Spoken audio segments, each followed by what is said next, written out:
Open জায়গায় কিন্তু cigarette খাওয়া এই নারী পুরুষ সবার জন্যই নিষেধ। এটা কিন্তু একটা অফেন্স। প্রকাশ্যে ধূমপান প্রসঙ্গে সম্প্রতি স্বরাষ্ট্র উপদেষ্টা জাহাঙ্গীর আলম চৌধুরীর বক্তব্যের পর এক শ্রেণীর মানুষ তার অপসারণ চেয়ে রাজধানীতে বিক্ষোভ করেন। এ সময় তারা স্বরাষ্ট্র উপদেষ্টাকে পদত্যাগের আহ্বান জানান।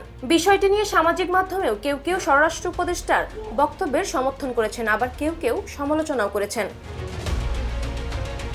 এবার স্বরাষ্ট্র উপদেষ্টার বক্তব্যের সমর্থনে যোগ দিলেন বিনোদন জগতের ছোট পর্দার জনপ্রিয় অভিনেত্রী রুকাইয়া জাহান চমক। তিনি বলেন, সিগারেট নারী পুরুষ দুজনের শরীরের জন্যই ক্ষতিকর, তাই সবার উচিত ধূমপান থেকে বিরত থাকা।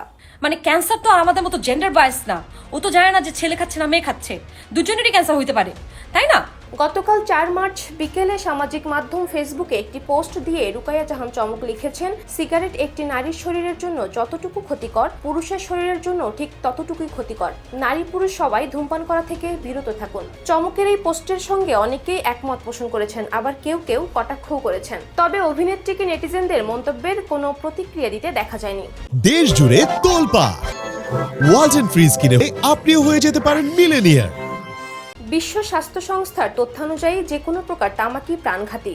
ধোঁয়াযুক্ত তামাকজাত দ্রব্যে প্রায় 7,000-এরও উপর রাসায়নিক পদার্থ থাকে। এর মধ্যে কমপক্ষে 250টির মতো রাসায়নিক পদার্থ বিষাক্ত ও ক্যান্সারের কারণ হিসেবে পরিচিত। ধোঁয়াবিহীন তামাকজাত দ্রব্য ব্যবহারের ফলেও মারাত্মক স্বাস্থ্য সমস্যা ঘটতে পারে, কখনো কখনো তা প্রাণঘাতীও হয়ে উঠতে পারে। পরোক্ষ ধূমপানও মৃত্যুসহ স্বাস্থ্যের জন্য নানা ধরনের ক্ষতির কারণ হয়ে দাঁড়ায়।